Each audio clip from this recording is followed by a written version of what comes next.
The Gaming is Life, Project is Later. Playing video games. Meron tayong mga kaklaseng masipag sa ML. Nakaschedule ang rank game, pero ang deadline sa project, ay, ngayon na ba yun? Kahit sermon na ni Mama ang background music, tuloy ang laro. Kasi nga naman, sayang ang star. The mahilig mag-review. Studying. May sariling color-coded system, sticky notes, at highlighter per topic. Pero kahit ganun, lagi pa rin kinakabahan bago ang quiz. Ganyan talaga pagka ayaw ma-disappoint si Mama at si Crush kasi seatmate niya pala. The writer ng love story pero hindi ng essay. Writing. May mga taong mas marami pang naisusulat na love story kaysa sa essay sa English class. Sa fictional world siya matalino, sweet at hinahabol ng crush. Pero sa totoong buhay, hinahabol ng deadlines. The bookworm na nasa ibang mundo. Reading. May mga taong tahimik lang. Laging may libro, laging may dalang pangarap.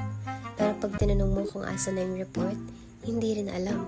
Kasi mas intense daw yung plot twist sa chapter 12. Sentimental collector, collecting stuff.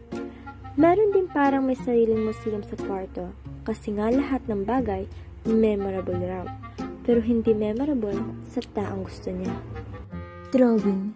Hindi mo siya magpapa-recitation, pero ang notebook niya, punong-puno ng sketches. May anime version ng kaklase.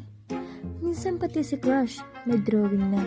Talentado, pero sana nagda-notes din. MVP sa court, scene sa GC, playing sports. May mga taong nasa lahat ng laro, pero wala sa lahat ng group work. Pag pinagalitan, may training po kami. Kahit yung training, parang training sa pag-iwas ng responsibilidad. The secret is knocker na.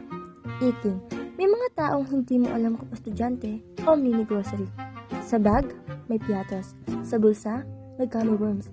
Study knocks daw. Kahit wala naman siyang binabasa, kundi expiration date.